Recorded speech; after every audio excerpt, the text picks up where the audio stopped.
I've replayed every mainline Final Fantasy game, and I want to talk about the series as a whole. Which game has the best replayability? Which one surprised me the most on returning? While I rank these games, now some time has passed, would I change my rankings?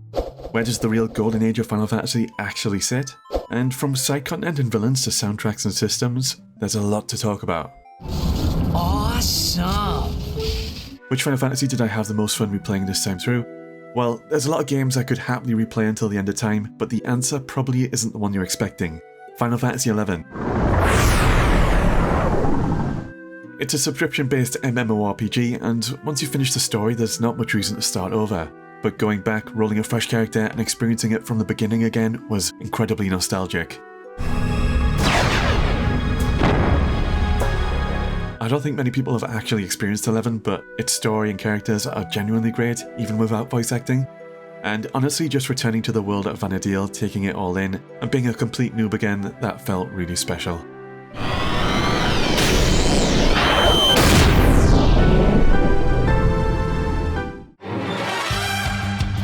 Best Final Fantasy villain. The first one that really stood out to me was Golbez from Final Fantasy IV. He's a pretty badass Dark Knight, but there's a real depth to him, and eventually he even joins the heroes to face a larger threat.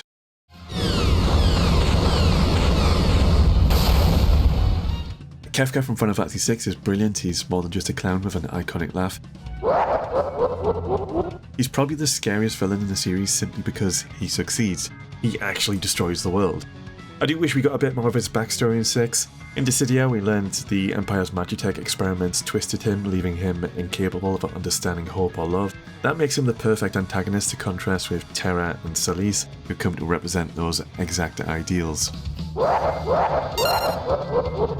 Kuja from Final Fantasy IX might look absolutely ridiculous, but I consider him one of the better written villains in the series. He eventually comes to his senses and even redeems himself slightly by saving the party. I am Emmett Selk. Can't talk about Final Fantasy villains without bringing up Emmett Selk from 14. Really well written villain, he helps you, tries to make you understand his point of view, and ultimately you still have to go against him. Feels bad. Even now, after everything, you refuse to see reason. Sephiroth's got the cool factor, and he does come incredibly close to destroying the world. But like Kefka, I wish we got a bit more Sephiroth's past and history in the game itself. He mentions feeling different to others growing up. I'd like to see a bit more of that explored and maybe how that feeds even more into his madness.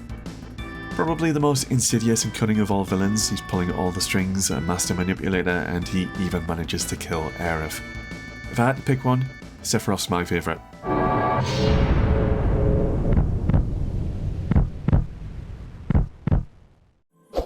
Before I move on to the golden age of Final Fantasy, if you love RPGs, consider subbing to Peter Bytes or giving the video a like.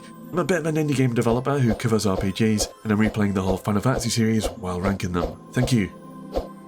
Exit stage right. Right, what period do I consider the golden age of Final Fantasy? For me, it's definitely between 6 and 10. The end of the Super Nintendo, the full PlayStation 1 era, and the start of the PS2 era. These games are just spectacular.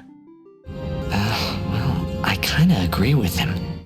I love the focus on emotional storytelling and memorable characters. I don't think 8 is quite as strong in that regard, but it more than makes up for it with its deeper customization and fun side content. As unlocking Guardian Forces and Triple Triad is a blast. 6 is hands down the best 2D one. I love so many of the characters and it's got some of Final Fantasy's darkest moments. 7 just blew me away, escaping Midgar, Aerith's Fade, the weapons, Zack, Sephiroth, some of the best executed twists in video game storytelling. 9 is fantastic, the cast is incredible, and I can't watch 9's ending and read Vivi's letter without crying. I've got a soft spot for 10, love how you can control the summons. So yeah, for me the golden age of Final Fantasy is 6 through 10. So which mainline Final Fantasy has the best replayability? For me, it's an entry with strong customization, especially games with a proper job system. Being able to replay the game, build your party differently, and experiment with new setups can really refresh the experience. Weirdly enough, doesn't have a job system per se, but I really enjoy replaying Final Fantasy VIII. Once you actually understand the junction system, you can kind of break the game and that's part of the fun. Even on repeat playthroughs, I still love Triple Triad. I think the side content in 8 is genuinely fantastic, some of the best in the series. Hunting down all the Guardian forces, Diablos, Brothers, Jumbo Cactor, Tomberry King, Odin, it's all incredibly satisfying. And on top of that, there are some great story moments that really stick with me, like the Battle of the Gardens. Which Final Fantasy has the best cast of characters? Well, 7 has some of my all-time favourite characters, 6 is extremely strong with Terra and Sillies, and both games have plenty of characters who take the lead or step into the spotlight at different points. But in my opinion, I'm going to say that number 9 has the best cast of characters. Everyone has real struggles, and right from the opening cinematic you see them personified. Steiner struggles with loyalty, Vivi has to come to terms with his mortality, and Garnet wants to be a worthy queen.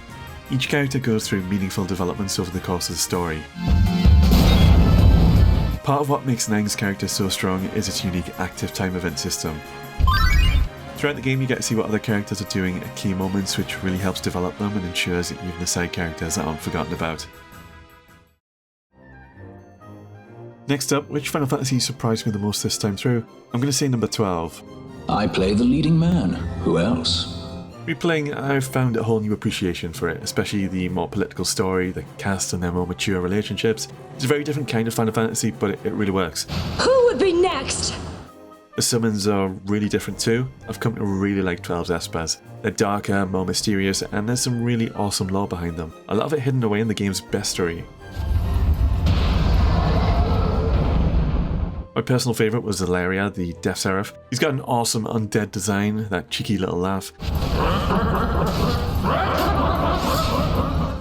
And in the lore, he's fought and lost to the gods, and he's clinging to a shamaness, using her as a hostage. It's dark stuff and I love it. Overall, it's a great game, more political, a bit more mature, and replaying it has definitely pushed it up higher in my Final Fantasy rankings. Enough!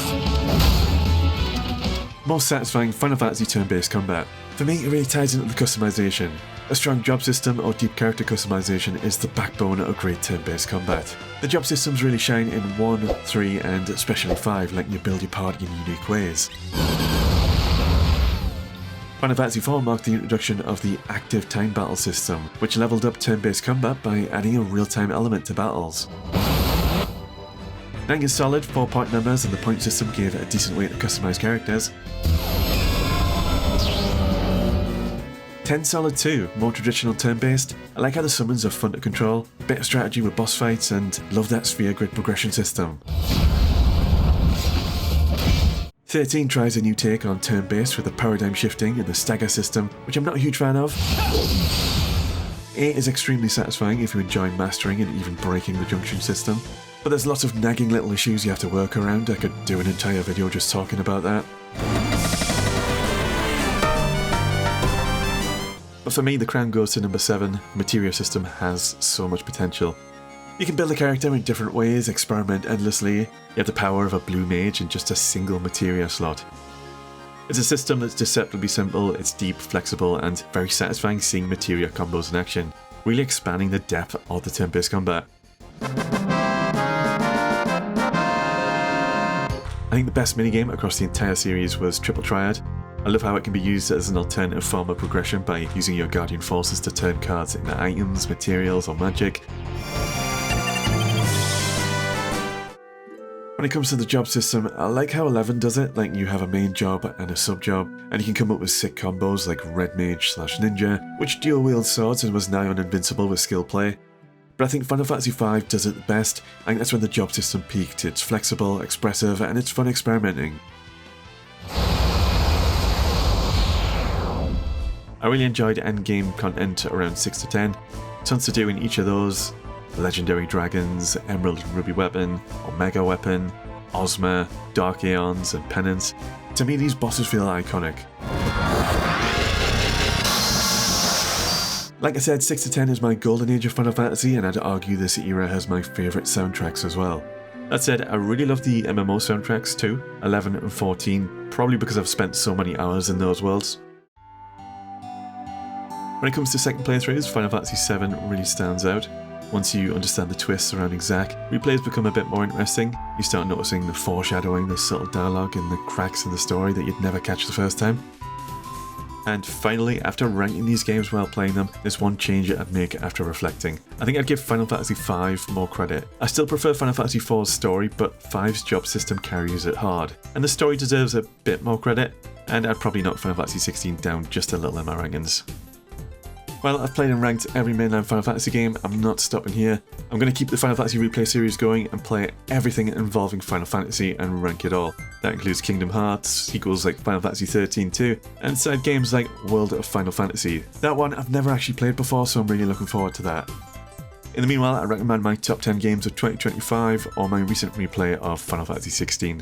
Thanks for watching, have a good one.